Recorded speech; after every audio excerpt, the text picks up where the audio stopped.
Okay, so number one then, announcements. The council has been invited to participate in a remembrance service with Ysgol Cymraeg Cymru on the 11th of November. Further details will be released closer to the date, but please note that this is a Monday, not a Sunday service. Okay? Yeah. The closing deadline for the sale of grants is the 27th of September. This is seller grants then. The community benefit fund for students, that one is. Right. What is the date for the sale? Grants on the 27th of September.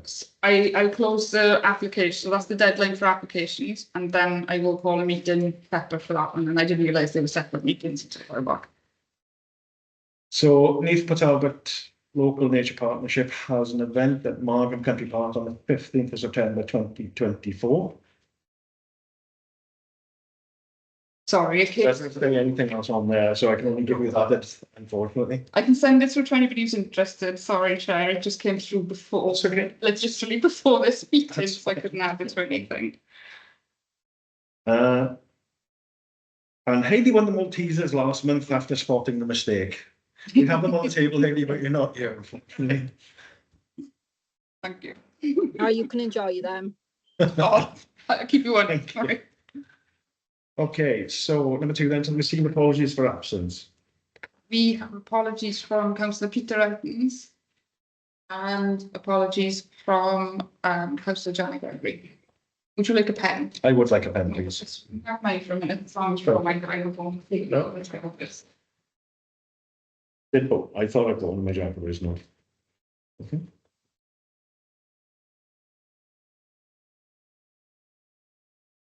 Okay, so number three then, to receive members' declarations of interest in respect to the business to be transacted. Anyone? No. Yeah, Julian, can I come in at that point, please? Just in terms of, there are no planning items this month, No. which is unusual, but just in case, I think Kerry might be giving us an update on the Welfare Park Transformation Project. So under item 9B, when we talk about the Minor Works Community Projects grant, Kerry, if you're going to give a verbal update there, I'll declare an interest, please. Okay, thank you, Sarah. Number four, public questions. Do we have any, Kerry? I haven't received any online or by letter or anything similar. Number five, then, approval of the minutes of the last meeting. So have you all read them? Are you all in agreement to send the? Yeah. I know. Okay, second. Yeah. Yeah. Yeah. For both, sorry, there's Yeah, no on two both. sets. Yeah. Yeah, no problems. Matter pertaining to the finance and budget then, to receive an update from the Welsh Audit Office about the audits and correspondence with Welsh Audit Office from 2018 to 19 financial year. Thank you. Sorry, if you don't mind, Chair, I will jump in on that one. So I've written a little bit of a report.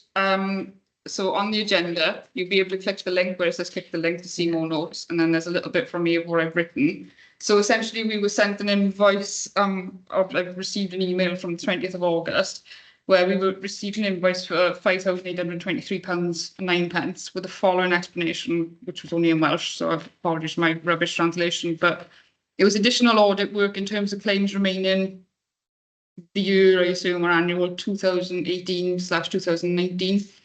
So I sent back a list of questions as well, because I wasn't entirely happy with what we'd had received. I don't have enough information to be able to answer any questions that you might pose to me, so I don't see that I can immediately release the funds. And essentially, the claim is that this was sent to us in 2022. I've gone back through everything and we've had nothing. The address on the original invoice is wrong. The name of the town council is wrong. So I've gone back to ask questions about that. And I know as of today, those questions have gone directly to Derek, who is basically the manager director of the Welsh Audit Office. So as soon as I've got any more of an update on that one, I will provide it to you. Sorry? Fishy. It doesn't sit right with me, but it also just doesn't, I can't sit here and honestly say I've done due diligence if I don't know what the actual sum is for, that's an awful lot of money. I suspect I know what it's for, but I can't tell you for certain. So if I can't tell you for certain and advise you, I can't give you any advice other than I don't know. So I've gone back to ask the questions. I've asked for a breakdown of costs. I've asked what address was this even sent to, and similar sort of things like that. And I'm carrying on with that line of inquiry. Okay, Simon, you got your hand up first. What come in? Thanks, Julia. Yeah, I was going to say that that's an awful lot, that invoice, which is not our usual annual fee from the Welsh Audit Office, is it, Kerry? No, not at all. No. No. So it may relate to something slightly before 2819, probably. But once you've got the full details, I guess you'll come back to us with the information so that we can see it from there, yeah? Absolutely. Yeah. No problem. Carolyn? Yeah, thank you, Chair. Yes, Glynneath Community Council have had the same problems with the audit office. We had 3 audits all in one go, and one was outrageously we thought overpriced. We asked for explanations and we were told they couldn't give it to us, which I find, I'm sure I've said this in meetings before, find it quite ridiculous. We have to, account for every piece of paper that we use, and yet they can't give us a breakdown of costs of, nearly £2,000. So I hope Kelly will have more success than we did with that. Thank you. So I was inclined to challenge it, but as the clerk said, we haven't got answers to, to fundamental questions. So let's wait and see what those answers are. In the meantime, perhaps a holding message to them to say that we are not in a position to pay unless we have a full explanation that we satisfied on. Kerry has a note here that says that this is the advice that this is noted and should email out the responses to us. Yeah, I move on. Simon, you still want to speak or? Sorry, I'll take my hand down, Julian, as a legacy. Oh, sorry. I thought you would put your hand back up, sorry. Okay, we're all happy with that? So, are they just sort of deliberately withholding information, or are they? I don't think they're deliberately holding information. I sent a response email sort of to their, because they don't like you to email them individually, right? So I sent it to their basic email address saying, I've received this. Can you tell me if this is a legitimate one? And I've written out what I've written as well there. FOI doesn't apply to this, right? Yeah, you can FOI any government authority in that sense. I mean, that, to be honest with you, there's a bit of me that would be sitting there saying, well, when did you actually send this invoice in the initial stages? Because if You can get information out there. you've only just decided to chase it in 2024, and I've had 2 emails in the last, about this since, and I thought, well, that's odd that you'd send me 2 emails this close together when you've left it for 2 years. So you're let me know what's going on there and where my time period is, because I don't know. I believe in statute limitations. I think that's itemised. I would like to be able to give that information to you as well. So yes. Good. Hmm. Yeah, itemization and an explanation as to how on earth this comes out suddenly. No, Yeah, absolutely. put a ball back. And if you've got anything else outstanding, because what I don't want us to do is sit there and think, okay, so we've dealt with this, and that they turn around then and say, oh, by the way, we've got another invoice, but this one's from 2016 or something similar. And I'm like, well, where's the end point for where are we cutting off? Yeah. They sound inflated, like Glynneath, as Karen said, there's a hike, and Yeah. it's not like And if they're charging you for that period of time, we should be at that fee for that period of time anyway, and not this current fee. Indeed. Fair enough. Okay, should we move on then to number B, to approve the payment schedule for July 2024? Have you all read that? Are you all happy with this? It is Got any only for July. queries? I will send out an August one as soon as if you've got his statement. No, Yes, like I do. You will not know. no, that's a different one. It's just okay.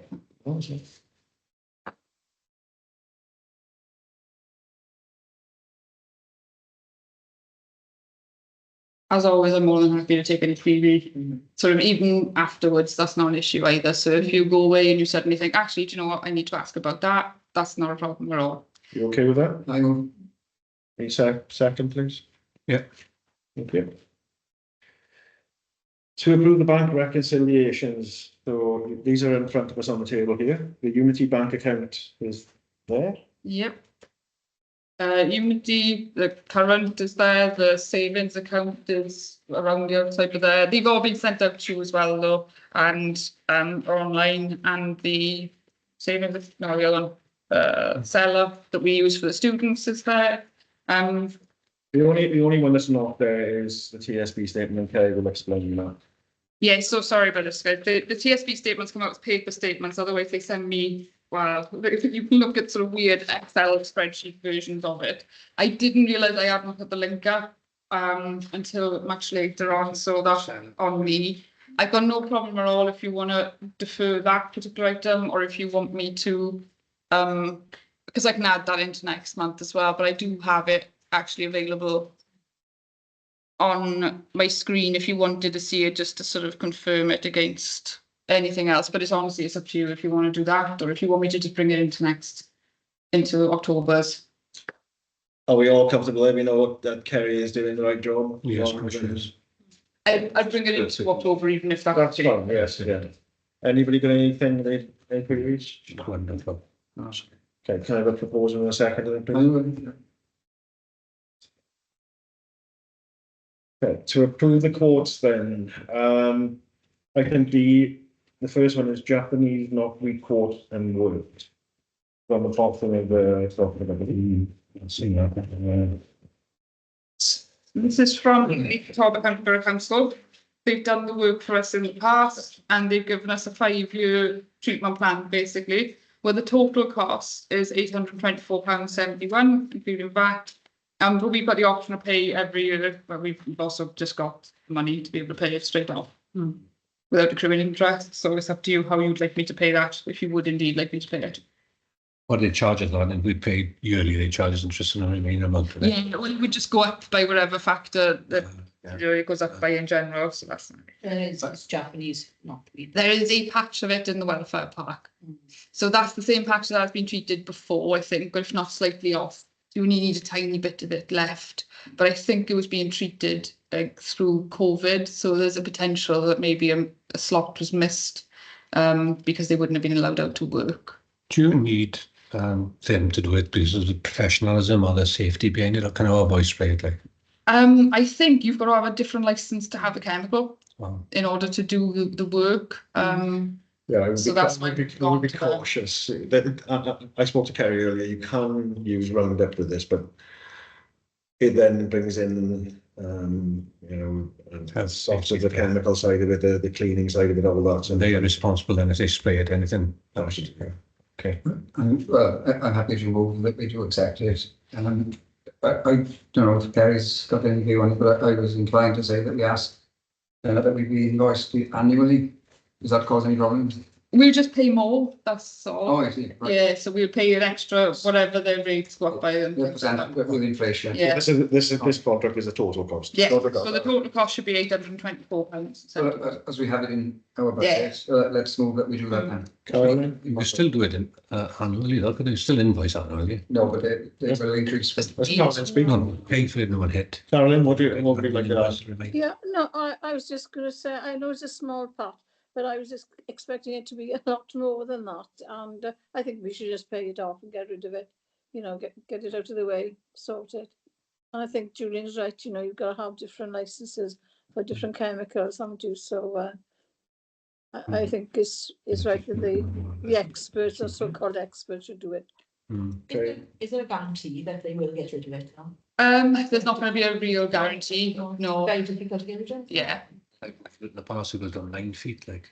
Yeah, and you only need, I think it's like an inch of the plant matter material itself to be left in the soil, and it will propagate. Yeah. So we don't Only use about, it, so, But I think the way to look at it is that it is taken care of for 5 years, and we can always question if it keeps coming back during the year, I suppose, because they contract. Yeah, if it's a case of like, oh, actually, do you think this has worked because of, or if it hasn't worked, do you think it's because they haven't done it or something like that? That's fine. If it hasn't worked because it's just a random freak of nature, we might just have to take that on the chin. But in 5 years, we should see it like literally just decline / not be there. It's Carolyn, I think. Is it? The Have you got your hand up again, Carolyn? part with me. Sorry. Sorry, every time I turn away and come back, I see the hand, sorry. All right, so we're gonna go for that then? Yeah. Match funding quote then, okay, please. Yes, so as part of our welfare bid, we said that we'd be providing an element of match funding. So as well as putting a precept or an element of funding into the reserves and the precept every year to prove commitment basically to the project, we've also said that we'd match fund the fencing around the park. So that wasn't originally in the tender document, but we since found that we would need to do it. And as such, Glynneath Borough Council officers went out and got the quote for us. They did all of the paperwork so that we could have it ready for the Mouse Gwyn bid. So in this case, it's almost a procedural thing where I just need you to say that you're happy that we delegate that power, or that we did do that. Because things would have been noted in Mouse Gwyn minutes, which wouldn't be public minutes for the council. So I just want to make sure that we are, even though we're double stating something, we're just tallying it twice. So this is for the fencing. I've got a little sort of diagram there. I think if you've got black and white copies, apologies, you don't get to see it in its glory. But basically we've got some fencing coming down around the site, and as a larger scale sort of project. So the other side of the tennis courts to come down where the current like hedging and things is. And some new fencing going up. We've got some gates going in. And yeah, so it's all broken down there. Sorry, I'm basically reading from the PowerPoint, but now this is a bit silly. That's all that. Yeah. Yeah, so it's all there on a bit of paper for you guys. The yellow fencing is coming down and it's going up with a bit of a new configuration around the pavilion to make sure that away teams and things like that can get in and out easily. And it safeguards the play area itself then. In terms of ROSPA report, if it's fenced, that is a single fenced play area, whereas if it's not fenced, the ROSPA report the entire area, which is why we get different reports for like the tennis courts and things like that. That's 13,000 is the match. So that's our £13,518 that we committed to the match funding with the Mouse Gwyn bid, but we didn't necessarily hash that out in the council minutes. So I just need to make sure that I'm Let me bring, double checking. before you ask question, let me bring Simon in. Simon, is this anything to over and above what we've got in the plan? When you say over and above what we got in the plan, So does this affect anything within the plan? It doesn't, does it? As far as I can no, it see. doesn't. No. This is to future proof it almost, to make it a better project, if that makes sense. Yeah, no, that's fine. I thought it was, but I just want to make sure because obviously with the lead on it yourself. Okay. Yeah. Thank you. I'm just listening to the way the clerk explained it, so I think we better add. So I will move it, and I take it that we have the money is in the absolutely. budget. Yeah, so let's get it done. Second, Owen, please. Go on, one of you. Yeah. I don't write down the names of people who propose a second unless it's requested. So it's literally just going to be first second. No, I'm just making sure you don't punch down. Thank you. Okay. It's recorded for all time. The scribe account software then, please, Kerry. Yes, so this is our accounting package. Please don't take it away from me, but if you do, I will just charge it to you extra. So this is our account renewal. We get the accounts package and cemetery package all together. It's £1,180.80. Again, this is all linked in the documents as well, so they're all available.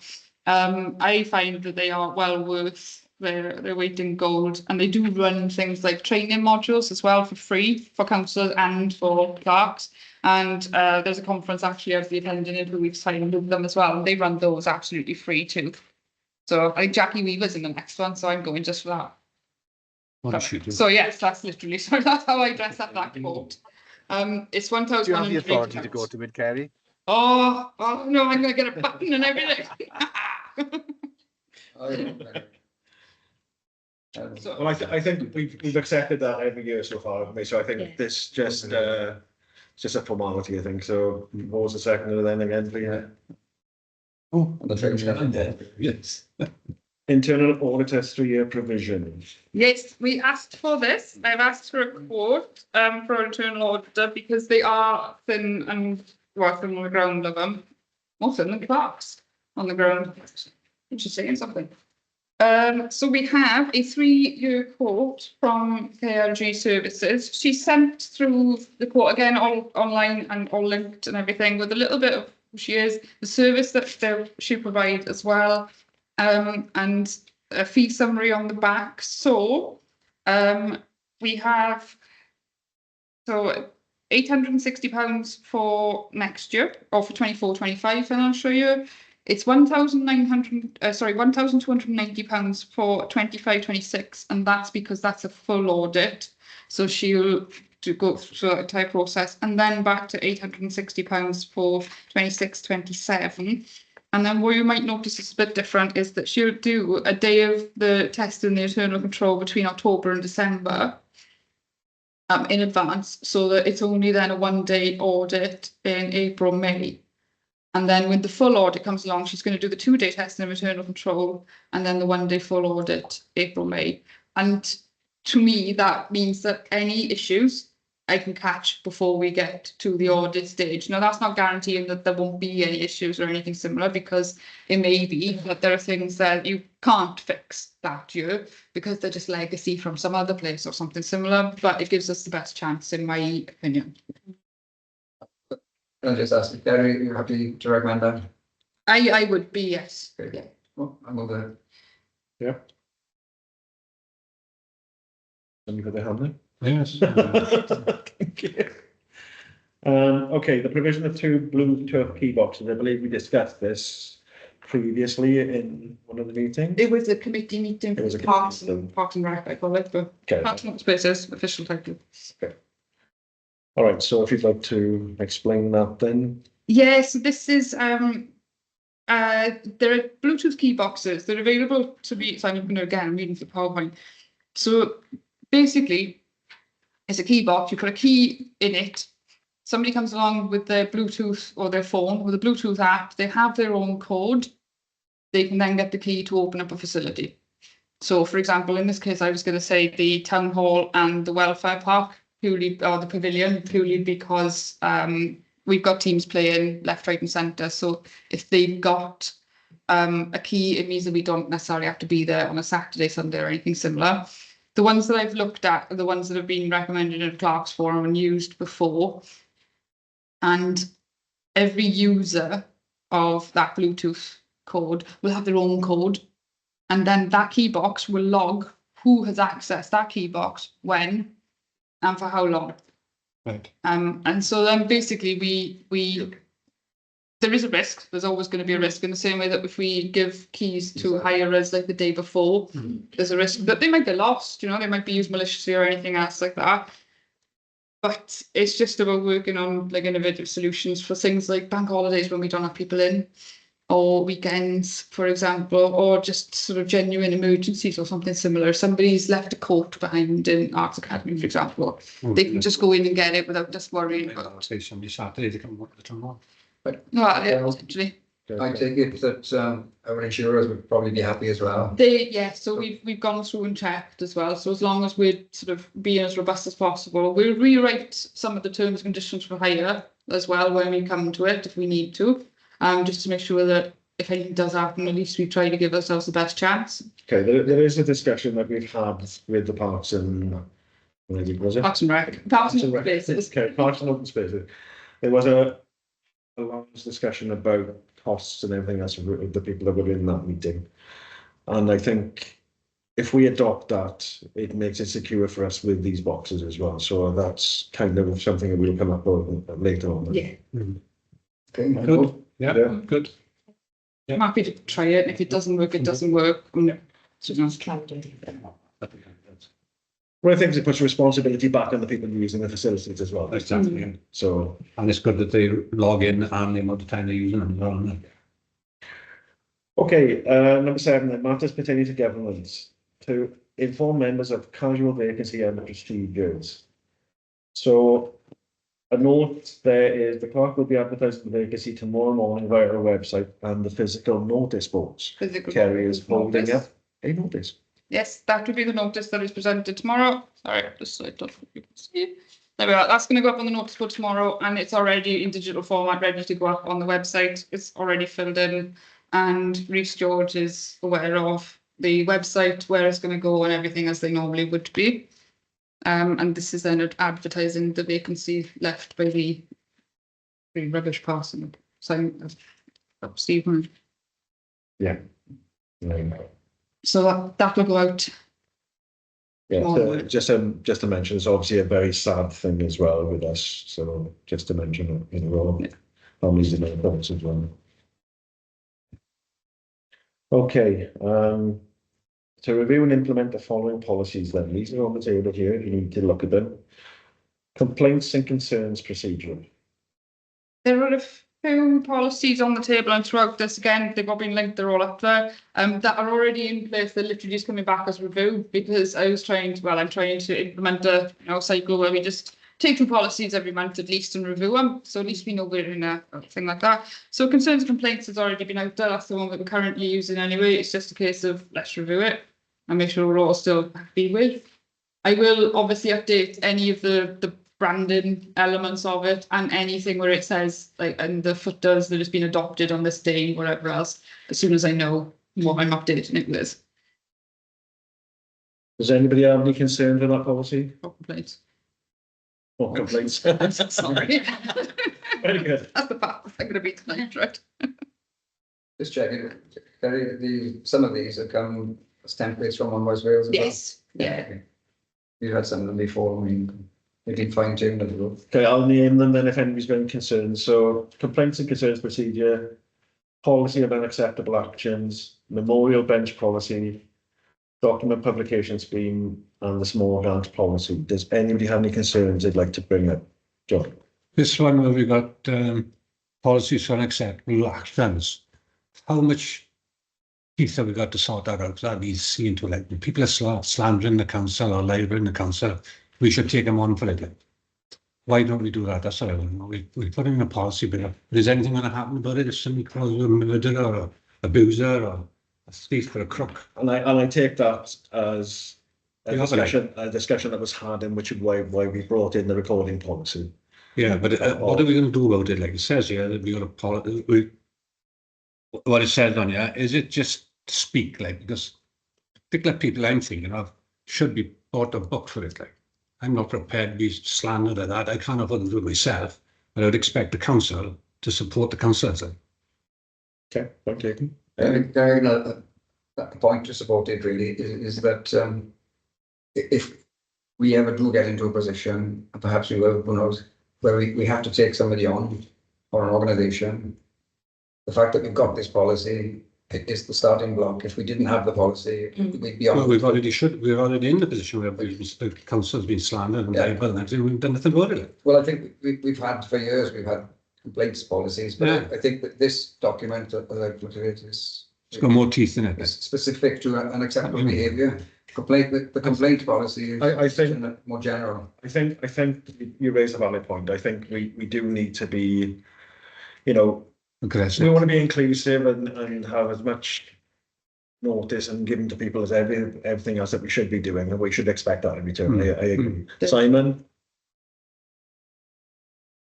Thanks, Julian. Yeah, I've looked into this, as some of you might be already aware. So the council, Kerry, will have a policy, and if anybody brings the council into or slanders or libels the council, then we will be able to do something. But councillors are a different thing. So councillors, i.e. John, myself, Del, whoever it is, singular persons, we wouldn't be able to use the council policy to defend ourselves, because Glynneath Town Council, Glynneath Council are paid for by the public purse. Therefore, you cannot use the public purse to defend a councillor. So if John, you were suggesting somebody was liable or slandering you, you would have to take them on a civil matter yourself. Is that what your understanding of it is, Kerry, as well? It is, yeah. I mean, there's been new legislation come out, or at least sort of just put out there as well, because there used to always be a case for if you were in the public, you were a public figure, so you were you know, you were told that you were basically fair game. Mm. That has started to change, and I'm not sure if, I think it has actually already changed in terms of legislation, so I can look into that one. Well, I as think well, the council definitely. has been slammed. But if it's, yeah, absolutely, because council, yes, council can, it's a proper body, that can. We've yeah. all been slammed. Okay, let's not get into semantics here, because we don't want to name anybody here. I'll come back to Carl in a second.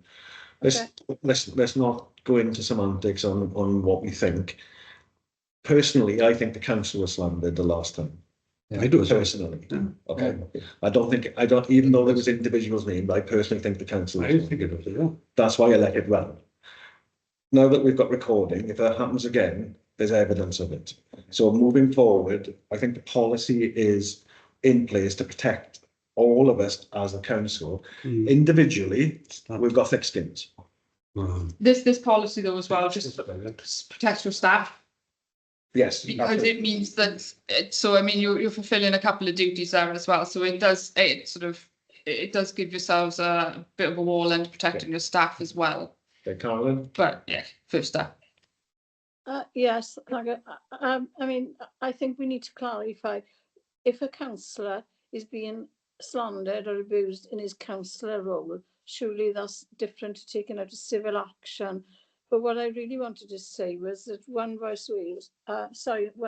Standards Committee has been looking at this very closely, because it's been the Ombudsman opinion the councillors should have thick skin, but as we keep telling Craig Griffiths, that is not the case. We shouldn't be put in a position to have to accept abuse in any form. So I think that's going to, as Kerry says, we can clarify that a bit more.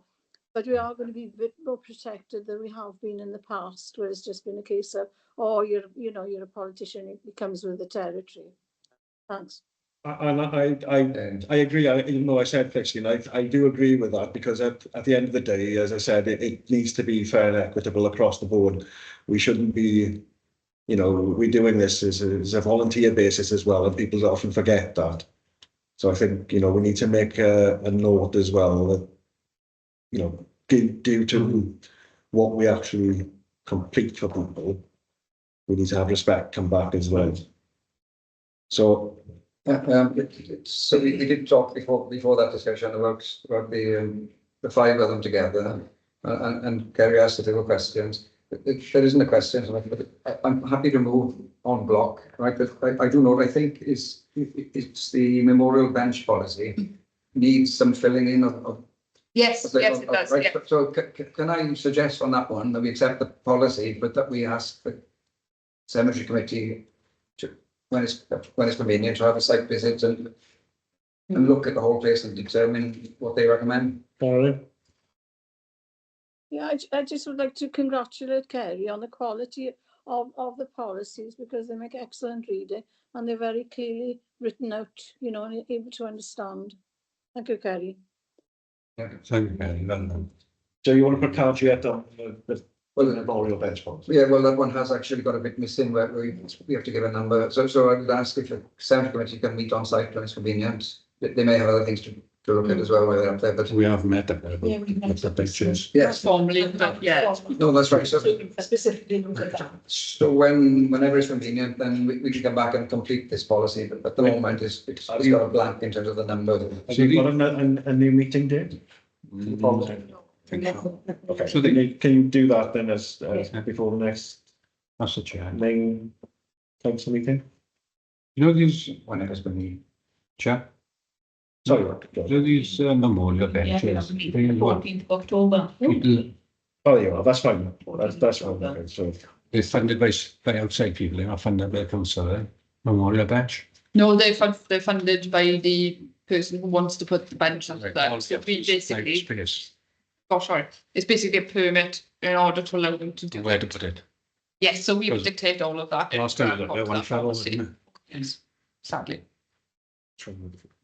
Oh, the 14th of what, sorry, October. So Monday. whether it comes up, I don't think it will. We did Exactly. it's date we got, didn't we? The 14th of October is a Monday. Monday. It's after the- That was Parks and Recs. That's the noise. Space. yeah, that's not cemetery, but we have got a meeting now, Mark, yes.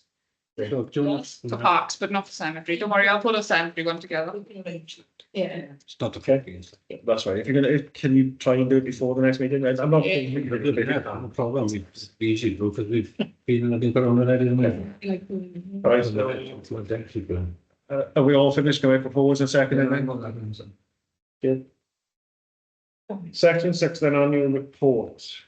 And propose and second, unless you've got some feedback on it, please. Section 6.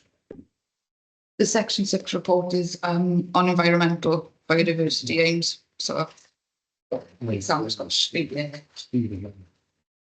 Yes, sir.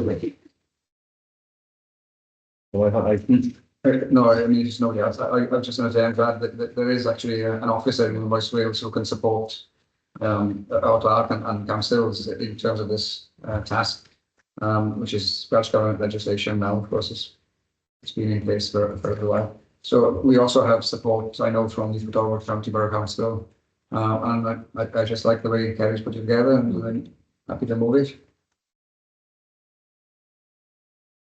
Yeah, no, I'm a second. Okay, to consider then 3 panel representatives of the Mice Win Committee for you guys to nominate, propose and second, please. So can I nominate Julian? Only one you can nominate, isn't it? 3. It's I know, but it's up to the chair how you want to do it. If you want to nominate each individual, or if you want to nominate all 3 en masse, that's not a problem. Just so everybody knows, Councillor Niall and Councillor Hayley Davis will already be on that panel as well, so don't nominate them. no, I nominate 3, like, or is it only 1? 3. So I nominate Julian, Del and Caroline. Can you second that? Okay. And then you just ask if there's any other nominations. Any other nominations then? We okay with that then? So who was that? Myself? You can. Caroline. That would be annual as well, sorry, I did clarify with Nicholas Hobbit officers that. Add a caveat to that, just for the duration of this. No, it will last, no, it's for the duration of the, so each AGM, in the same way that we choose like the governors and things like that every AGM, I bring this up then every AGM. So, and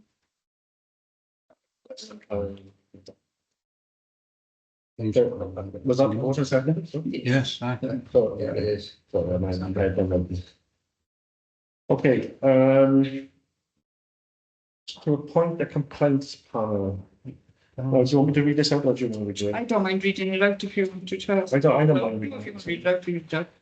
So this is the following advice from One Voice Wales, who was received after the agenda had been processed. The Town Council should defer consideration of the complaint until such time as the Ombudsman's Office contact you in relation to the complaint that has been submitted to them for investigation. It may be the case that the Ombudsman's Office advised the complainant that the Council's own complaints procedure should be initiated in the first instance, and that this is in line with this taken, the Council should resume its plan to deal with the matter through its own complaints machinery. I would suggest that the Town Council should write to the complainant advising him her of the decision to defer local consideration for the time being in view of the complaint being submitted to the Ombudsman's Office. This will ensure that you have evidence to support a decision to defer the process of handling the complaint at council level. Sorry, Chair, this is in relation to a complaint that we've been working on regarding the cemetery, which has a substantial volume of documentation going back, I think, probably 2017. So I don't know how other clerks have tried to resolve the complaints before as such. I've got some record of some back and forth, for example, but I have tried to resolve it through informal letters with the complainant in the interim. But the last few letters coming back, it was clear that it deserved for formal consideration. It deserved more that the council would consider it as a whole and provide an answer as the council. So I wrote to the complainant who would say that we would do that. We would put this on the agenda for this evening, and that we'd form the complaints and also go down our proper formal complaints route. But I had received a letter then, which is why this is still on there, because then I'd received a letter hand delivered to say that the complainant, while they appreciated all of that, they had now written to the Ombudsman's Office instead. So I then wrote to One Voice Wales to ask, well, do we still carry on with this? Because what we don't want to do is reach a conclusion here and then have the Ombudsman turn around and say, yes, no, maybe. So that was the advice that we had back, defer until we hear back from the Ombudsman. So if you're happy with that, you can accept that. You can still form a complaints panel if you want to and still consider it now, but I mean, my recommendation would be to follow advice from One Voice Wales. So we're gonna have. I agree with that. And I think that, again, if we follow the procedures that have been recommended, you know, on paper, then there's nobody can say, oh, council isn't dealing with it in the right way. So I think we've got to do that. Well, does that link into the complaints policy we have as well, though? Yeah, so we would have instigated a complaints policy anyway. So our complaints policy is always to try and deal with it informally in the first instance. And for example, we wouldn't normally deal with anything that's more than 6 months old, I think it is. But in this case, there was a body of like sort of work and documents, and I honestly couldn't sit there and say that other clerks or other, that it had gone through whatever process it should have gone through. So we started from the beginning. We've gone through it formally. I know I've met with the complainant. I know county councillors have, as they were all there, and we've done what we can before we brought it to the formal setting, as we would have done with the complaint in that sense. Okay, Carolyn? Yeah, I just wanted to say, I think Kerry's got all the complaints documented well. So that's our evidence that although we might not have had a complaints panel, we have been dealing with the complaint formally. I would have thought. I suppose it doesn't technically comply with the complaints procedure and things. I think what we can certainly say is that we've taken it seriously. I mean, I know the reports and the letters that I've written back have sort of been probably double figures now in terms of numbers of pages. So I think we've definitely taken the complaint seriously. I think, yeah, it just didn't get to what the formal policy and procedure would say would be the next stage. But does it come under the policy of unacceptable behaviour? Because you've tried to answer this complaint, and in that policy it says, continual complaints, when it cannot be resolved any further by us, the person has to accept that. I think only in this case, sorry, Karen. No, it's my no, it's not that. No, I am probably floundering. Is your question about vexatious? Yes, it would be. I mean, if as Kerry said, it's been dealt with formally by her and other council members, and we're trying to take the appropriate action, as we know, with the plan for the cemetery. So surely we've gone through all the right procedures, and this person then has to accept that we've done as much as we can do for the time being. We're still working through it. I think my advice on this one would generally be just, if we give it this chance as well, then we know we've absolutely complied with what we've got written down on paper. The Ombudsman's already been engaged. It may be the case that they come back and tell us to do something specific anyway. Okay. I think if we say, look, we've done all the things we can, and we do still go through the formal complaints procedure, this one last time, whatever it needs, then I think council can make a decision. Because we will have to be full council to make, sorry, Karen, I know you can't see me, but it will have to be full council that make the joint decision to respond basically to the complaint, but also then to initiate or instigate basically what is the vexatious complaints procedure as well then. Okay. Thank you. Okay, so we're going to say leave it with the Ombudsman at this stage.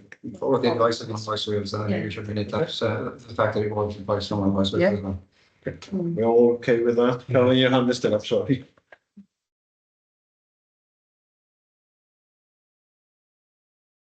Okay. So I'm probably going to have to hand this one over because I wasn't available. So matters pertaining to the project to receive an update from last committee meeting, do we delve into that? I've written some notes if you want. I know. I'd like something else to add, but Gary's done the notes, saying basically where we got to with it. Right, so I'll read them out then. So the community plan was discussed and updated. The clerk will bring any findings and further reports to the committee in due course if needed. The clerk was to contact the Friends of the Town Hall, and this contact did take place. At present, it does not look as though the Friends of the Town Hall will be able to support the Mice Gwyn bid to its fullest, but the clerk shall endeavour to get some paperwork ready in the interim. I know they will work on some bits, but I don't think we're going to be able to get there. And the members will be meeting again in early October, which I should be able to attend. Just to let you know, I had some very serious work issues to deal with, so that's why I wasn't at the meeting. I was a long way from here. So thank you for taking that, El. Thank you all for joining in with that one. On the agenda, I haven't written notes for, so. Which one? For 8A, because after 8A, there should be 8B. Okay. So 8B, what would you like to discuss? Surprise. I move standing orders and I would have to put an 8B. Oh, is there not an 8B? No, Oh, okay. But we can put a B in, yeah. you can put a. Is everybody okay for it to add an 8B? No, that's fine. That wasn't, sorry, I've written A, but then I don't know why. Is that okay? It's Do you need us to do anything No, else? it's okay. I don't like B. No, I like B's, but not like that. Right. Okay. Anyways. Will be. Do you want to put anything else? No. Okay, so 9 matters pertaining to parks and open spaces. To receive an update from the last committee meeting, and I can't see it in front of me. Oh, no, that's because I wrote a couple of notes there and things like that, just on, oh, I see. So you haven't got the minutes yet? No, I haven't. There are notes, but the minutes are The there. project committee, but I haven't got. That's fine. I will find you the minutes. You That's can okay, that's fine. I'll read it. I'll read through it. So the following actions and points from the meeting were request the terms of reference to reflect committee being responsible for considering biodiversity and environmental concerns regarding the parks and open spaces. So that is that policy. spaces.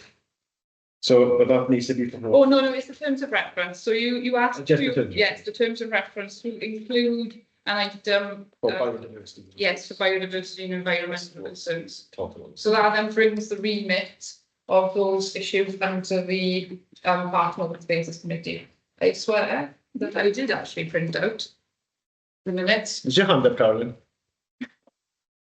Sorry. No. Every time I turn around. I did, it's right under my nose, please. All right. Park Spaces. I'm sorry, I'm sorry. That's all right, that's fine.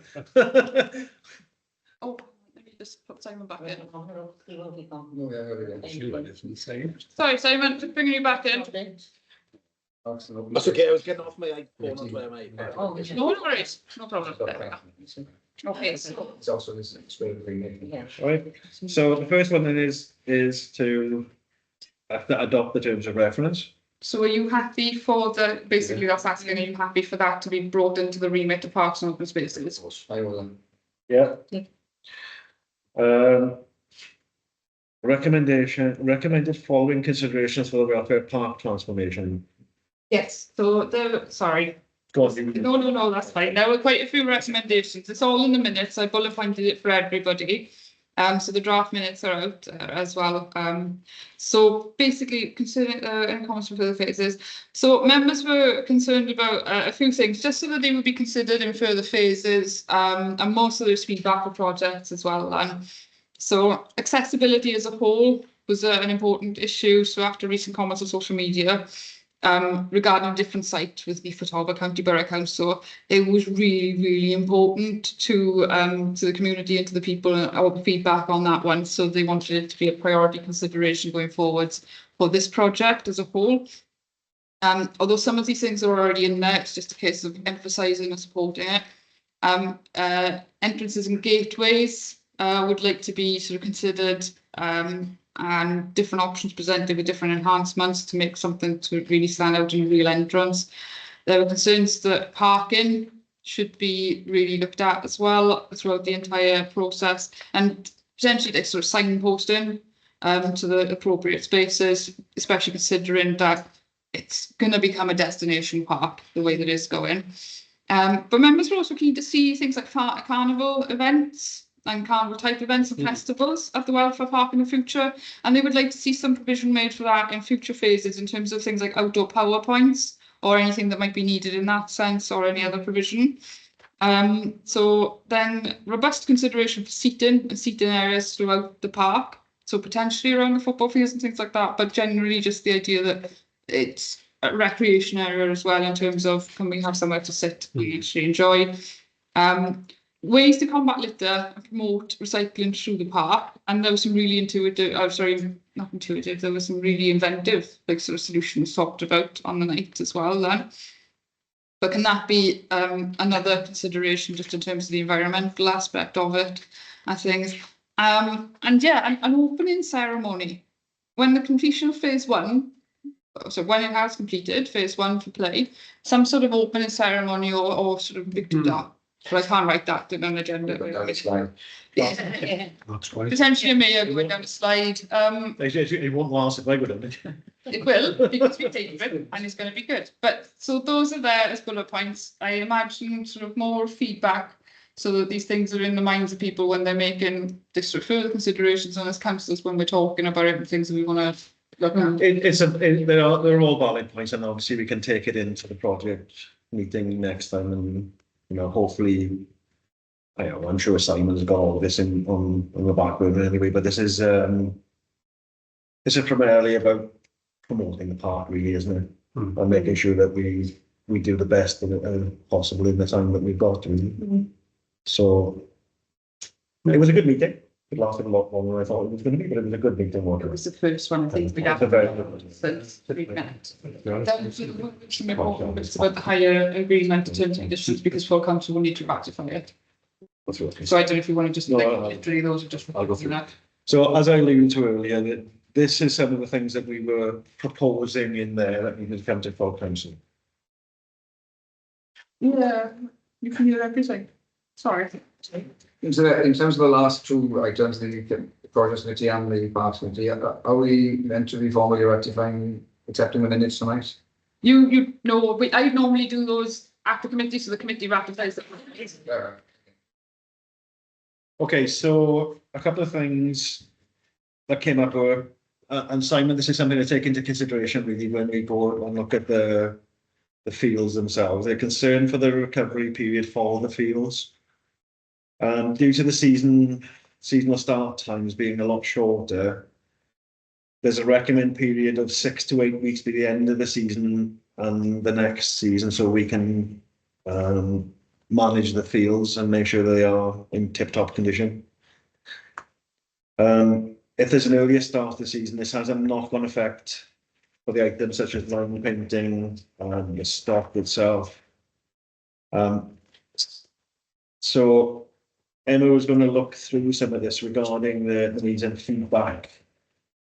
Did you have anything back, Glynneath? You're on mute if you're talking, Emma. I've had it yet, no. No? Don't worry, I've had one email back from Emma, so I will get some. Okay. So the use of the pitches, recommend to adopt the wording. It is the responsibility of the hire team to ensure that the pitch is playable prior to the commencement of play, although the council reserves the right to call off games.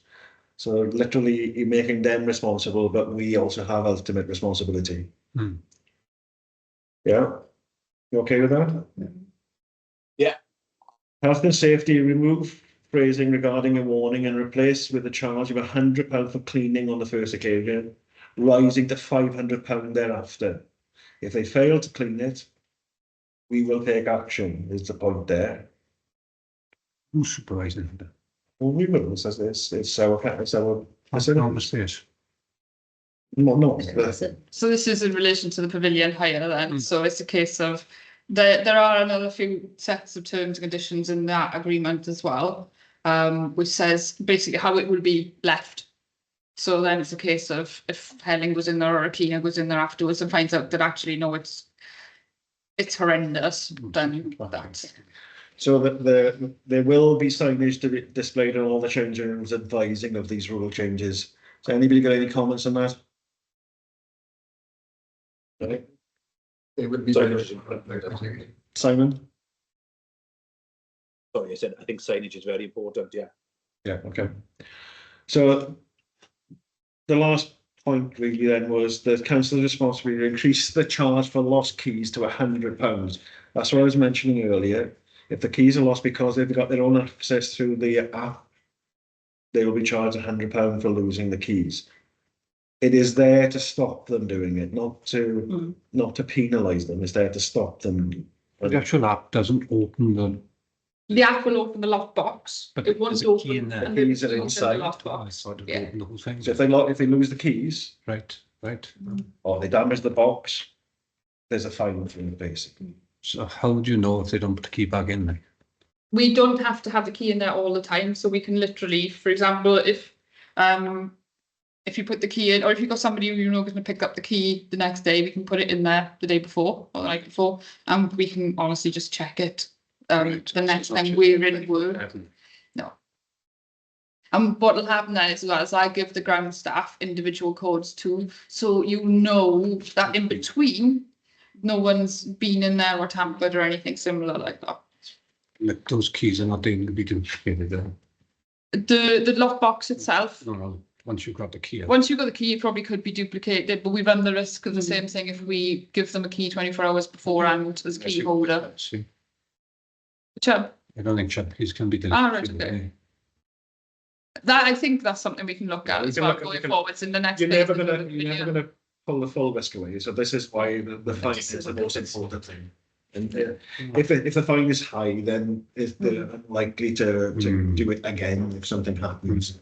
But yeah, We'd have spare keys, that's fine, that's not a problem. No, if they lost the key, I think the other thing is that you can have the best technology in the world, and for example, a car, come along, smash a window. I think we more than like 5 chip keys, and that's down to you then. It's 5 particular numbers can't be So Oh, I see. duplicated. like this, are we all happy with those Yeah. fees? Yeah. Okay. So the next one then was to review the schedule of the fees for the hire of the facilities, and they remain the same for the current season. As long as we collect them in. And, Yeah, and I'll review that properly then as we go forward. So going back then to what we talked about with some of the complaints and everything else, antisocial behaviour in the park was also brought up. Emily, you want to come in? Sorry. Keep seeing your hand go up. You're on mute if you're trying to talk, Emily.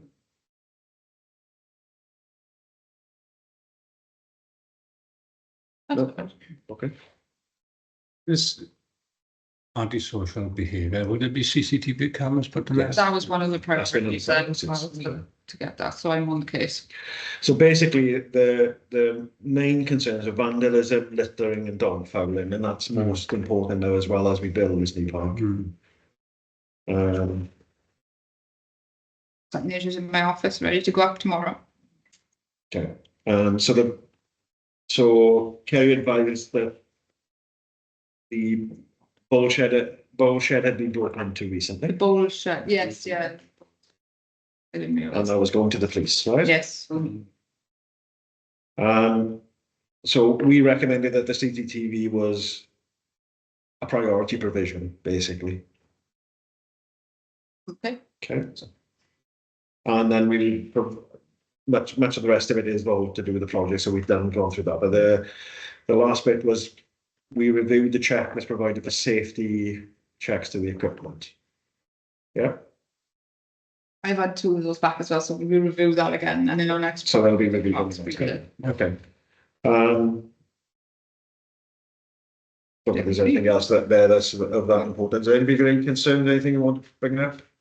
Or we can move on? You all okay with that? Yeah. Okay. Okay, so the next one then is B, to receive an update regarding welfare park transformation project. Simon, do you want to stay in with this or not? It is a verbal, there's nothing we have to decide on it. Are you okay to, yeah, I think if there's nothing, then I'm happy for Simon, so, yeah? Okay, let's do a verbal. Yeah, no, I'm not, Kerry, I think he's going to take this, Kerry, aren't you? Yes, yeah, absolutely, yep. So for my part, previous to this afternoon, my update was that Pennycamwise have got our application, obviously. We have had a number of questions come back, which is absolutely part of the course because they come back to make sure they've got all the information before it goes to panel beforehand. We've answered those as best as we can. We've had some good feedback on it as well, in fairness. So that is all steam ahead. Yeah, all good. We've also now sort of ratified again the park and the match funding element from Town Council, which brings us into the nice bit of information from this afternoon was that I was informed that we were successful in the bid for the, we asked for a sum from Glynneath County Borough Council itself, and we were awarded that as well. So we are, apart from the Pennycamwise Fund, we are now completely match funded. Cool. Yeah, well, 50%. I think. You've got this, sure. All right, nice seeing people. Yeah, so I think as we're motoring along with this, let's hope that over the end of this year, the new year, we are starting this because there's a lot of work gone into this now, especially by Simon, obviously. 7 years now. So Lovely. yeah, it's a good thing, isn't it? It's had really good feedback on social media as well, and I think yeah, it's got legs. So Today's grant was the minor authorities grant, is it? yes. So option next one then is number C, to consider options for tennis courts and pickleball. This is just as literally that I had an email I think the end of July from a member of the public who was interested in running to pickleball on the courts once they were refurbished. I think they initially were talking about like having the courts lined out for pickleball instead of tennis, but they did say that they had removable pickleball markings. I keep saying pickleball and it doesn't mean anything anymore. So they've got removable pickleball markings so that they could use them. So they were interested in looking at that going forward, which I think means that we'll probably have to look at a higher agreement or something similar in the future for a tennis court. But I wanted to let you all know now that even now we're having interest in sort of people wanting to do that sort of activity there.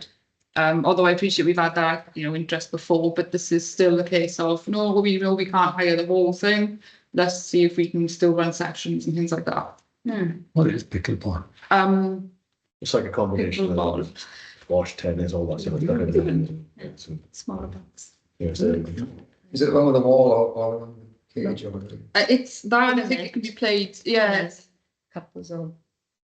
I think you can get, is it 2 or 4 courts or something similar on a tennis court? So you can reception off a tennis court. Nothing to do with the basketball court. This is a tennis court. No, this is one of the tennis courts. So I think that the gentleman was saying that he's got markings that can be put down, almost non-magnetic strips, but very similar, so heavy sort of strips, and then you can pick them up and move them away. Then so okay, yeah, so this case. could we? I'm happy supporting that, but can we put a note that we look at them right now? Make sure they're not putting spikes in the ground, like. Yeah. Okay. To consider further provisions in an North Park. So what's that then? The provisions that as a North Park? Oh, I had an email from a resident just to ask if, because obviously we've had quite a good sort of social media following from the Welfare Park Transformation Fund. So somebody was then asking whether there would be similar provision or something along the line for Ynys North Park. Small.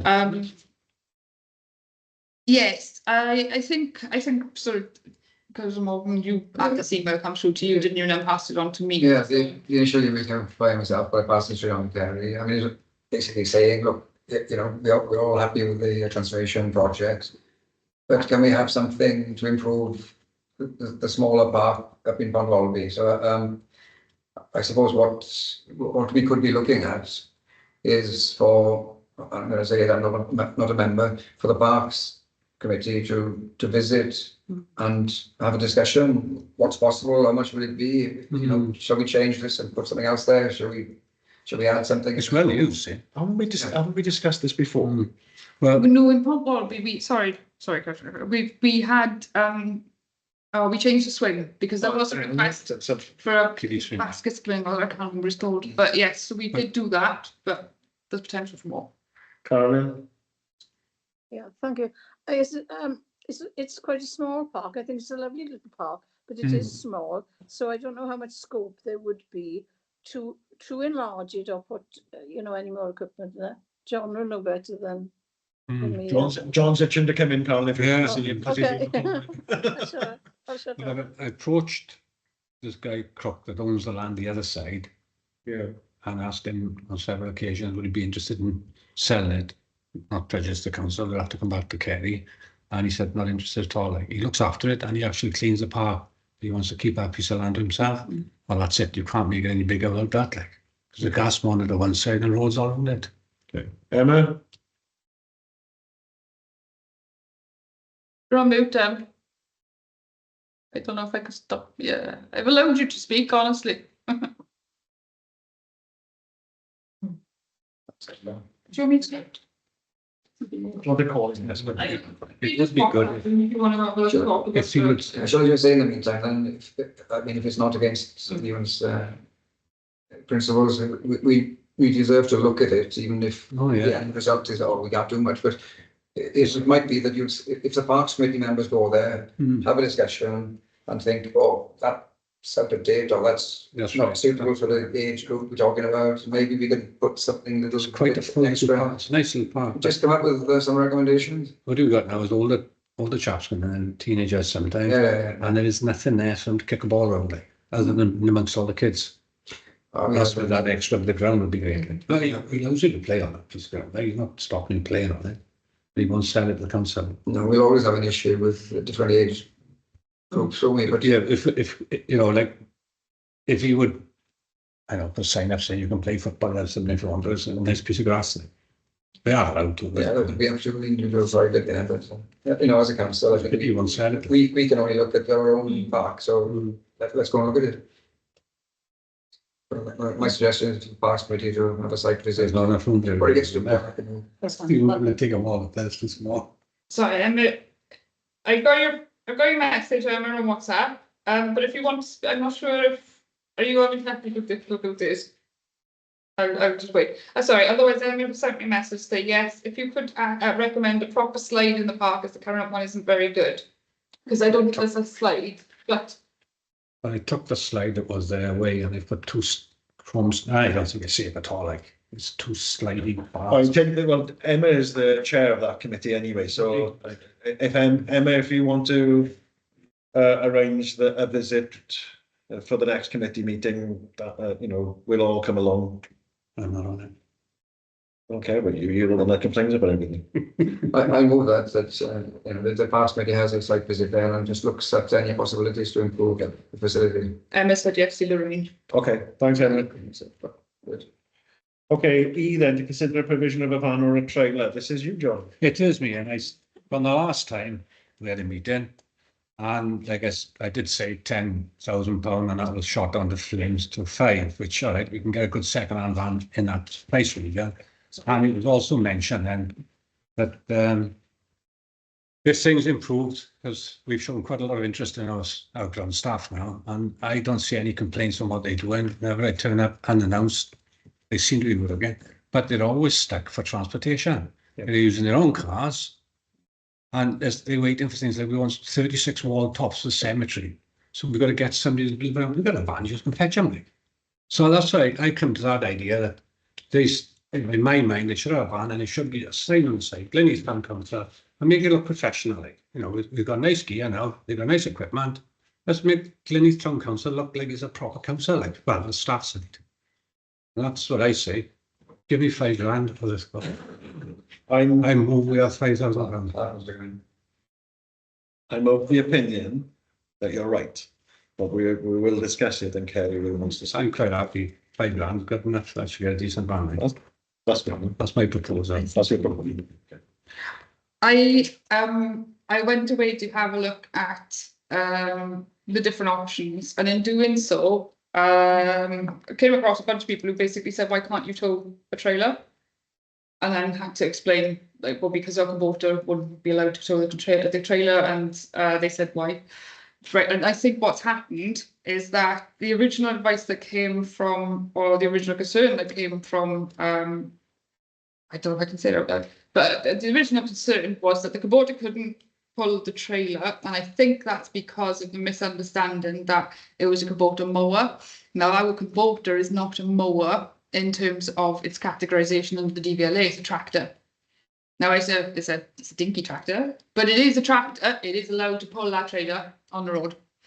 So we're not allowed to get cherry red diesel because we don't count under, we don't count under proper agricultural use for it, but we do have Q plates on it. We are actually able to pull a trailer. So my my priority then looked at or turned to looking for a trailer. Go on. Well, right, I agree with Kerry. There was a misunderstanding about the trailers and it was tractors or mowers. But if you want to go 10 mile an hour, 5 mile an hour and get bits for your building materials, they better give them a day or something to travel. The rest of them fetch it.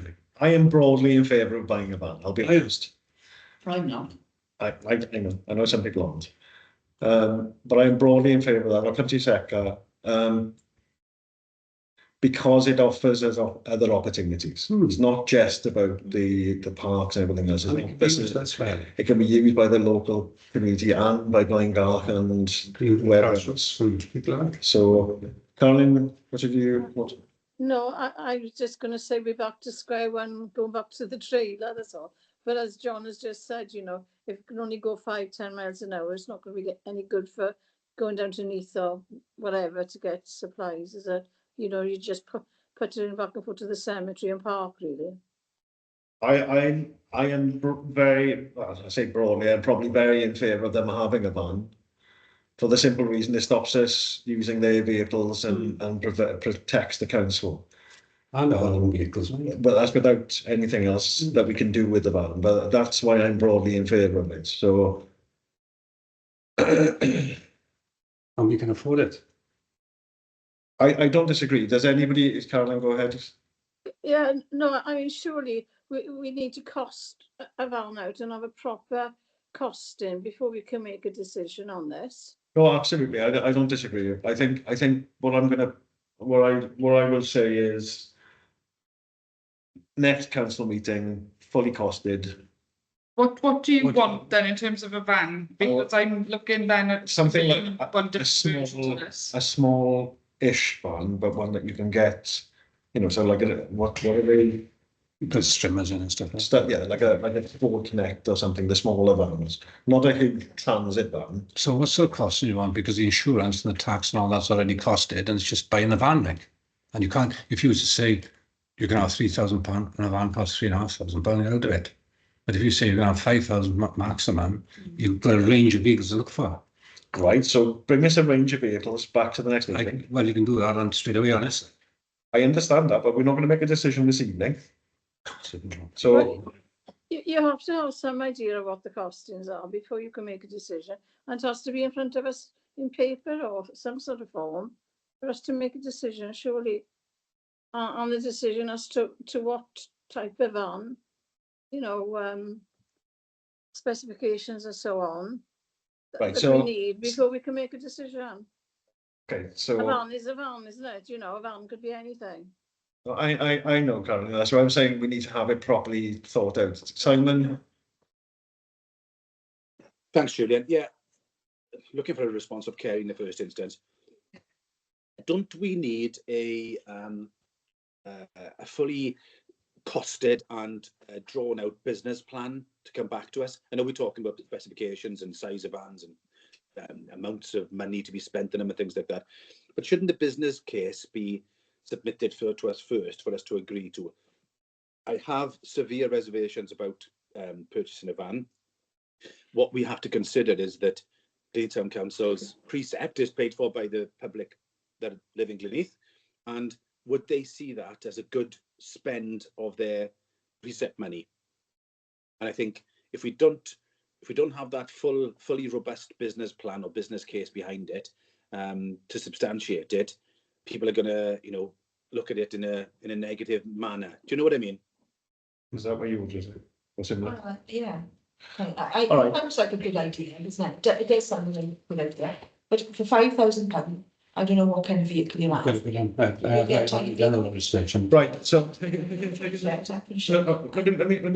it Simon's point then. What you're saying 5,000. Simon is saying we need a business plan. You're saying I think, you know, it needs some looking at, isn't it? Because we don't have a van, be landed with it, find it's not going to be fit for purpose and working for us. And we all know that vehicles cost more money in the long term, don't they? So I do like the idea of it, but I'm not swayed and I'm not persuaded by The it. reason I was saying we purchase the van ourselves as cheap as we can, but as reliable vehicles we can get, is that we can sell it if it doesn't work. If you think we have a meeting in 6 months' time and say that van is a waste of time, it's not being used, we'll sell it. Okay. But where would you keep it as well? Where? The compound, What compound? on the park. And it'll have a trap around it. My concern would more or less be we can tow the trailer. We've had a trailer before, so there was need or cause for a trailer. So we've already got precedent for a trailer, for example. If I'm absolutely honest, taking out the idea that it can be used for groups and things like that, because that is a completely different, and it's got its own value in that sense. For our actual day-to-day use in terms of the council, the immediate short-term thing would be, to me, the trailer, and with a fully costed, well, not fully costed, because I mean, there's a bit of me that would then look at potentially electric and then grant funding an electric vehicle, but that would be a bit of a longer term thing. So in the meantime, sorry, You won't be able to tow an electric van. an electric van. Oh no, you can drive an electric van. You can drive, you can't tow on it. yeah, no, you can. But I don't think we'd be wanting to tow anyway, then, would we? Because we'd have a van. We don't both then. Well, the both could still tow. The van. But the potential would be that if you go down that route, you could do a really big grant Simon, do you application, wanna and then come you could back get in? electric fleet Yeah, vehicles and stuff and in the there. business plan would Business go with plan, that, isn't it? For the, To get a business plan and stretch roads. Yeah, but that would be that would be part of the grant application. But then you could look at things like grant applications for like electric strimmers and things like that, going down that route, which would then form a bit of a longer term thing. Because I know we're already looking at the longer term goals and desires for staff in general. Simon, do you want to come back in? No, sorry, my hand was stood up from leg. I know, it's a pain. I keep on turning away and I keep on seeing hand. Sorry. Wait a second. So I'm trying to get it around what everybody's saying here. So basically what we're saying is we want a business case for it. That's what we're saying, right? Is that what everybody's agreeing on? If we have a business case, doesn't mean to say that we're going to go for it. No, absolutely You know not. what I mean? That's for us to decide. then. Really think long and hard about it. well, I think something needs to be decided now, but then perhaps it's looking like the trailer is the option for now. And then we look at later on then for, like, as you say, like a bigger, but we look more into depth into the van then and put the business plan together. Emma? Oh, hang on, I need to wait for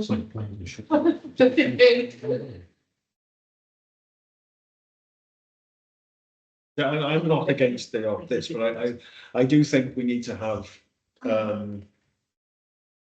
we need to know what we're getting ourselves into as well. Yeah. Emma was wondering, is the training centre's Jeep available for use by the council if needed, and could we look at a hire agreement or lease agreement with them? I didn't know they had a Jeep, but I can do that.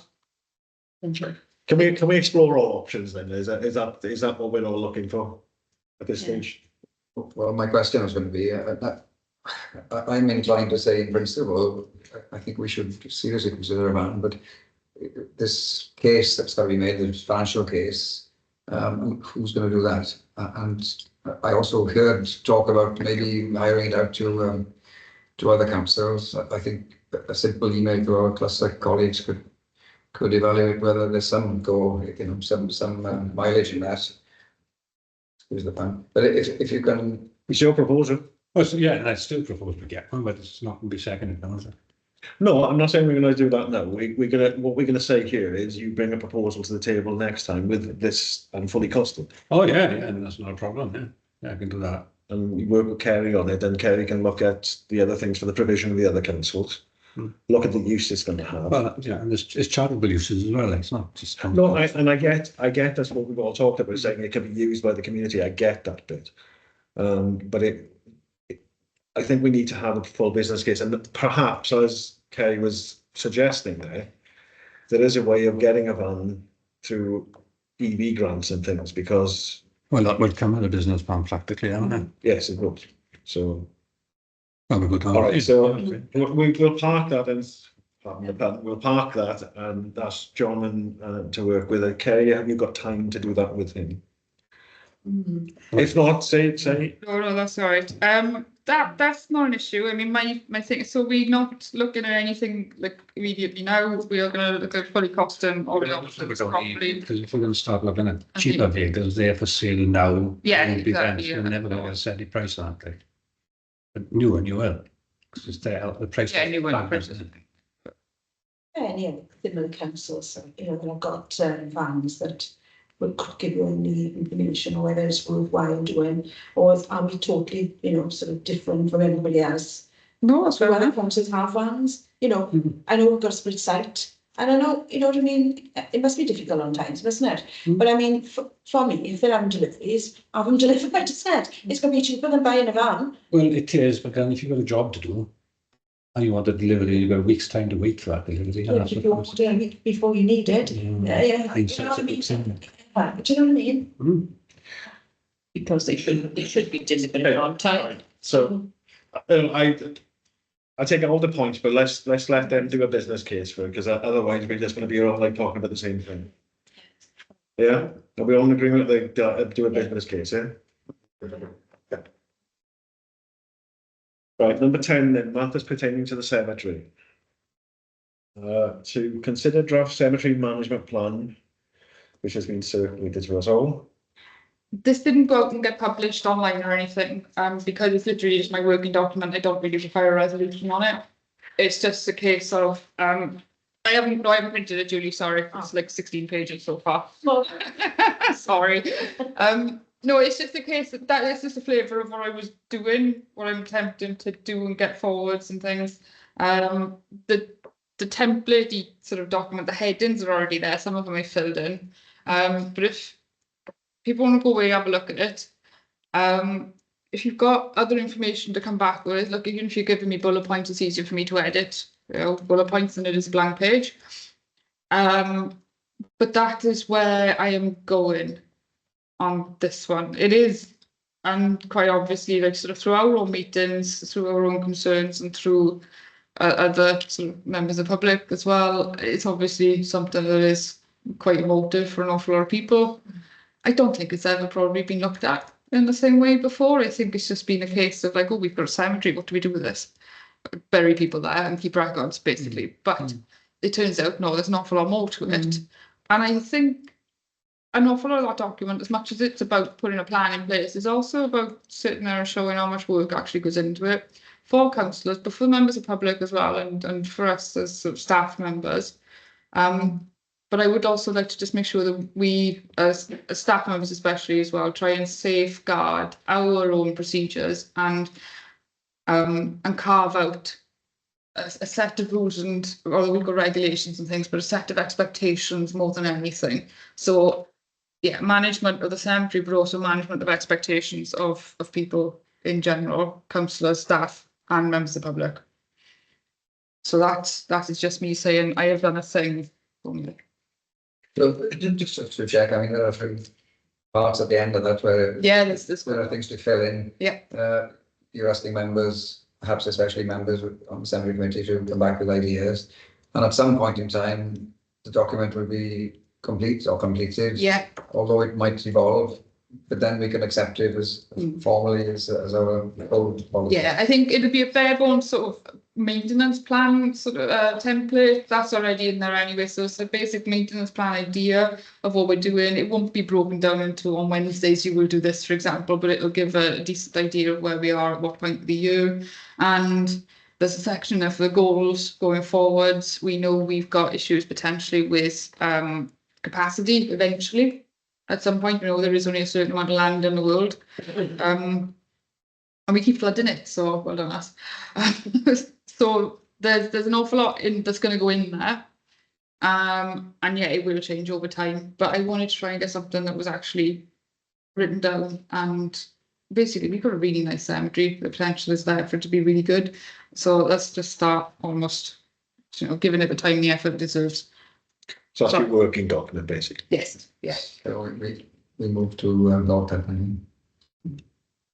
Thanks, Gary. Okay, so B, to consider a request for a memorial. This is on the back of your documents if you're seeing it. And I believe, send out a further email, just because there was a personal letter that the person had written to council as well, which I wouldn't publish. But I have put most of the points there and things like that, and a couple of the photos. We ready for that one? I do not have a view on this because I'm not on the cemetery committee. So what is the feeling? Well, the feeling, there's my feeling about it is that there are already things up there that really shouldn't be there. They've gone overboard. Now, if it was just that, which is ground level, that you could probably drive over that if you cut the grass, and they've stated they're not going to put any pots on there, it's just going to be a memorial plaque in the ground. Well, I can't really see a problem with it. Like, it's in a designated area of where the grave is. It's flat and not causing obstruction. It's going against cemetery plan for laws or regulations. But further up the hill, when we walk around there, there's whiskey bottles, there's beer cans, there's flowers, and all rotten flowers and stuff. And then, and there's fences around the graves, like picket fences. Well, that sort of stuff, if you're going to allow that, how can you say no to something like this? And that isn't, to my mind, isn't obtrusive. Like, it's, supposed to be the chair saying, it's done a thing, and say, no, Yeah, So what is your view on it? well, we did say, didn't we, to send papers out to new graves sort of thing, to say that you're not allowed to do this, you're not allowed to do that from this day forward. And we have been, yeah. And we have sent things out. Yeah. But obviously this person well, hasn't. there's been a, No, they've had it. They're asking if we would make an exception. So Yeah. we carry on worked extensively with this person, and they are lovely, really, really nice understanding. We've had about 2 months, I think, of back and forth because there were other things beforehand. For example, transferring deeds and other paperwork. There's no comparison with this compared to Oh, no. ones that are up there that have gone overboard. Like So they the- don't have to stay there. But there's no room on the headstone for. There's a number of different family members. So I think this person that is going to be memorialised is not buried there. But their ashes have been scattered somewhere else, I think. But they would have wanted to be memorialised there. But that's... Can I just say this then? If we have a request for something which is outside of normal regulations, we might have a judgment that it's not bad or it's okay, or sometimes it's not okay. But always, if we allow something, there's always a possibility of others then come along and they want something, want to stay, or want something even a little bit more or different. So I hate to do this, but I think I've got to. Can I propose that when the cemetery committee does meet on site to look at the other issue, you actually take a view on this actually on the spot? You've seen it, John? You've seen it? not only this year, I am. Or, and I'm going to put an or in there, do we make provision and basically state this is the maximum size you can have? Yeah. Well, that would be We've surely got part of. that already. No, but we've got this for the grindstone. We've already got the cemetery regulations in there though that do say what states we've got for the memorial and the grounds and things like that. It's really, I don't know, it is an emotional subject for an awful lot of people. It is a lovely thing to ask for. I think questions have to be asked about from a point of view of health and safety. Is it going to be attached to the ground? And how? Because if somebody trips over it, for example, I know where the liability is, it's on that person, but we do have regulations in place. And I want to give it the option. I mean, it's always within council's remit to grant the exemptions for all of it. So there's a number of hands up. Which first? I mean, I don't know what. John, go ahead then. Could we not use that one that's been proposed that they've asked for as a template for all the rest and stop all that other stuff. So that's already come back, the memorials for, so historical memorials, which are what those that we're talking about, things like picket fences or anything else Right. like that, they're classed as historical memorials. Now we've already written it into the regulations that as long as they're being maintained, because they were never told not to, Right. they keep it. So this person. When they stop being maintained, yeah, I mean, but do we really want to encourage I don't know. that? Okay. Carolyn? I don't know. I agree with what Kerry's just said there. But we did look at all of these and we agreed that we would try to make amends for some of these, perhaps newer ones, make sure that they don't extend the area that they're entitled to extend.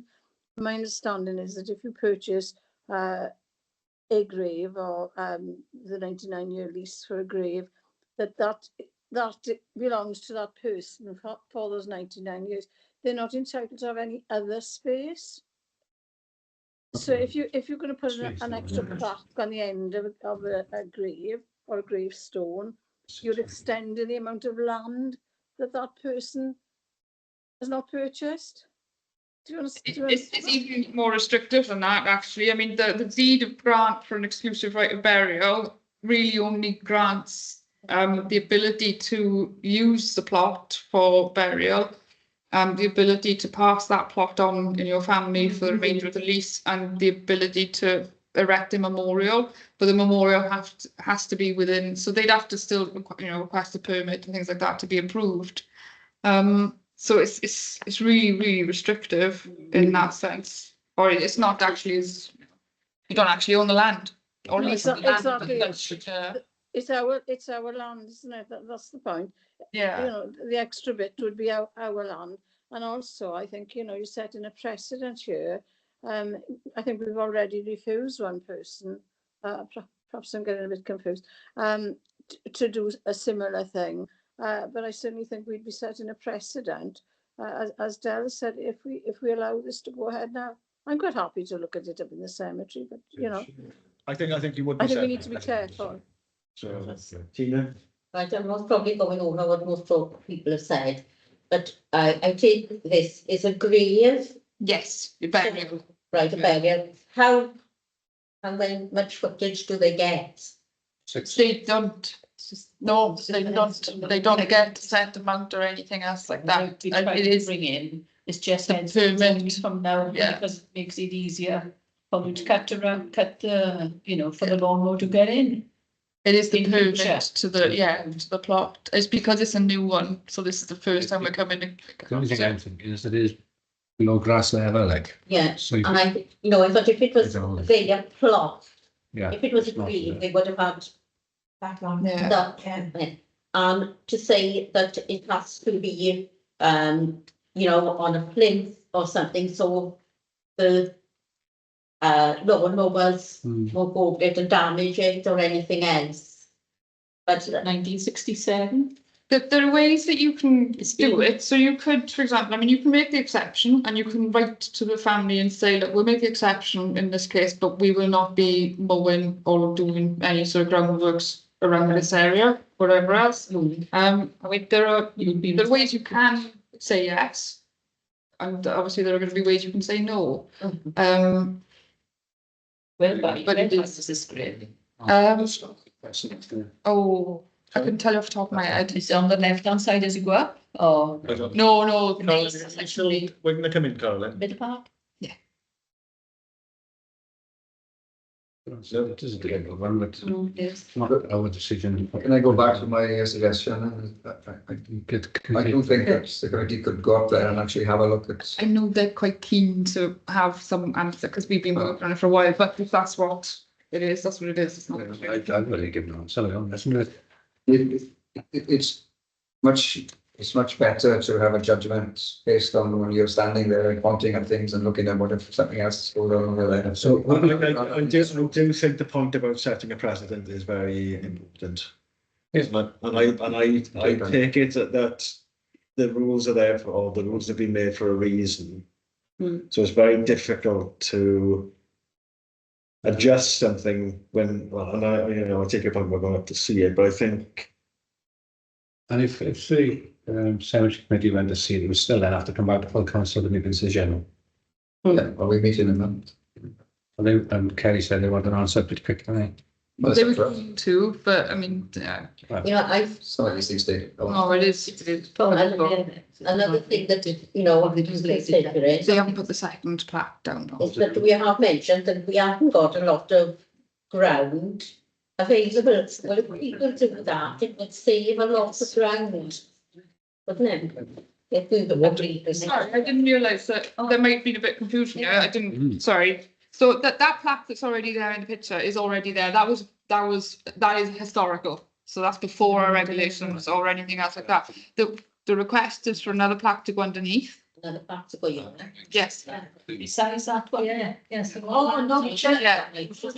Yeah. No, there's a plaque request of size to go underneath. So it wouldn't be decorative or anything similar like that. It's still going to be a flat sort of plaque and thing. Like I said, I sent on the other email as well from the person just to ask. How long was the first plaque? 1967 says on it. No. That's it, no, that one is 67. Oh, no, but that's all. No, Well, it's different. Is it what's Because not on about that one, then on about that. No, it's not.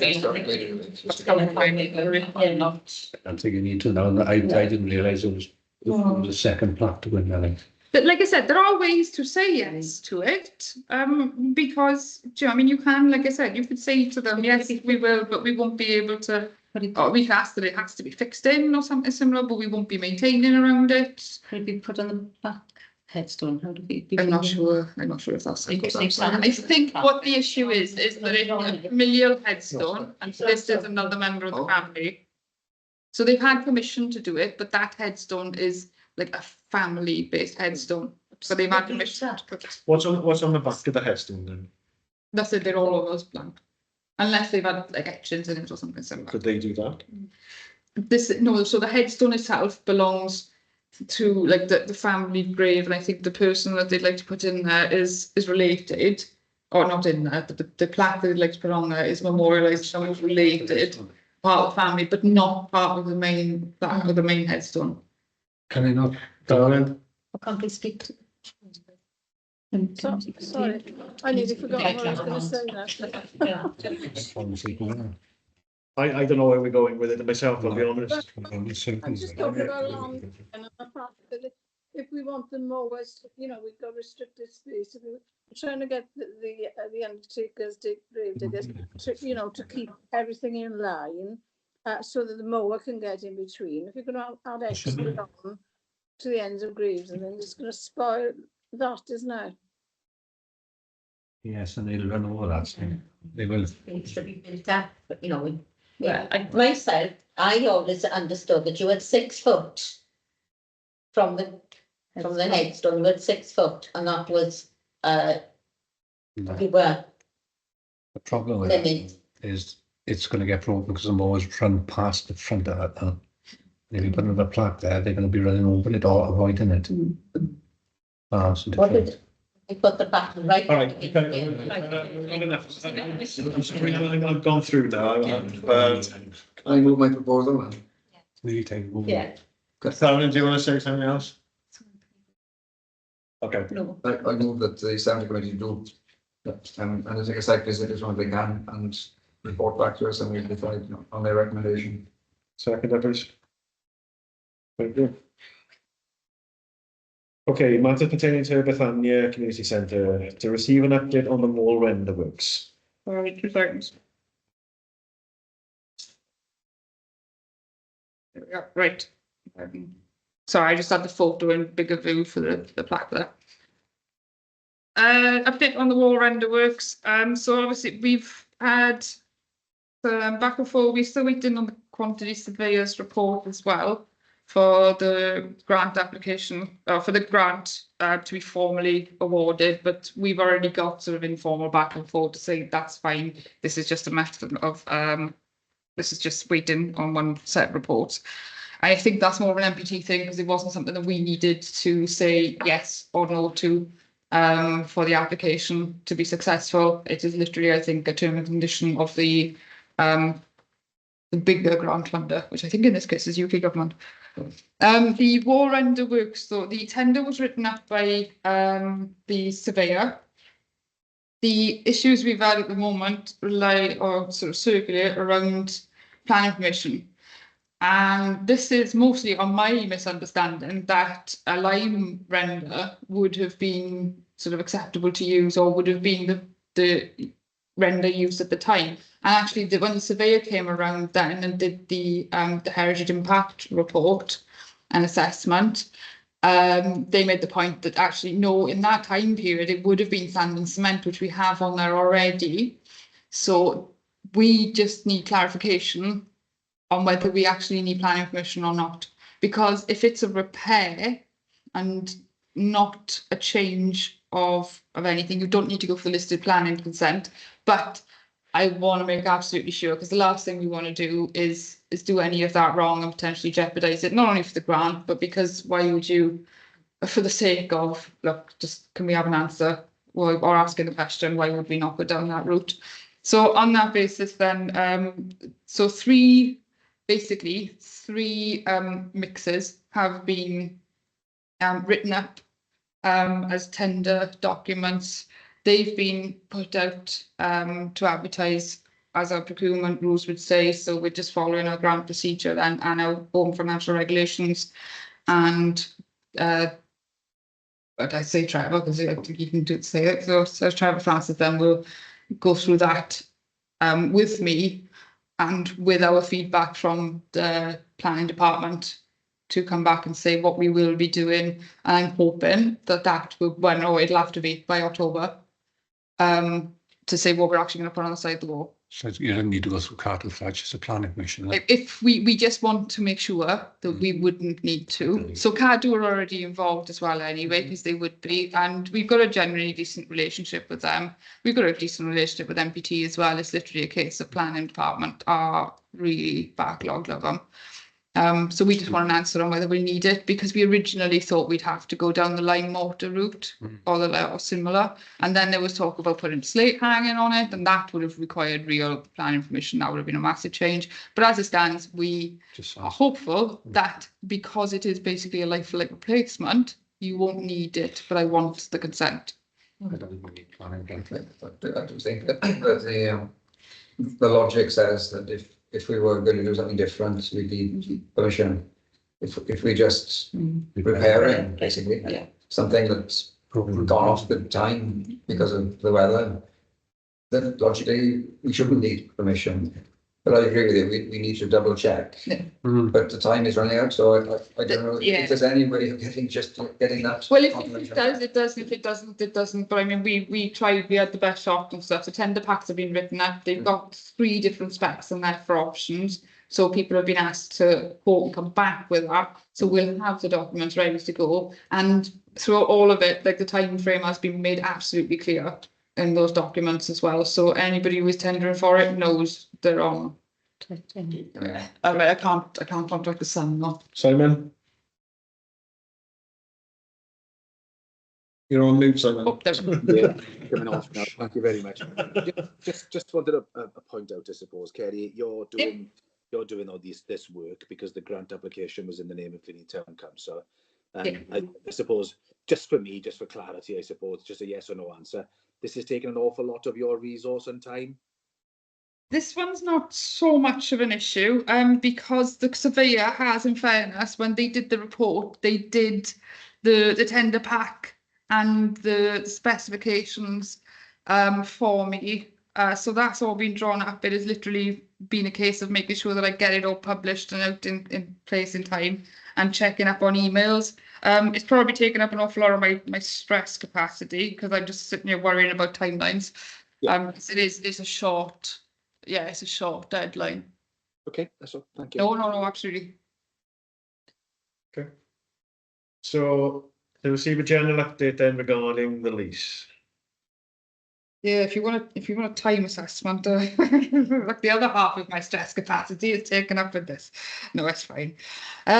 So it's a general update regarding the lease. We asked for some information. I'm bringing some of it back for this evening as well. So that could be coming up in item 11C. All of our other requests slash changes to the lease documentation have been agreed. I know the group already as well, so I can't give you an update that they haven't given me, but I do know that they have also met since with the National Lottery for funding, and that they have another meeting actually planned in for the week. So I know they are, well, I know they are at least looking at those grant applications and things like that. But as far as I'm concerned, I've asked the information, I've got information back. I mean, it would do me a world of good to put this to bed at some point. Either way, I think it's sort of commitment from both sides, and I think that's fair. I think it's not just commitment from the council to say yes, no, or anything else like that. I think it's going to be commitment from the other side now as well to just say yes, we would like to. Thank you very much. Get on with it. We might just say yes tonight then. We might do. We might not. It's a case of this is starting to really. It's ridiculous. Right, so we'll go to the next bit then, and I'm going to introduce standing order 3C then to keep it within the council, please.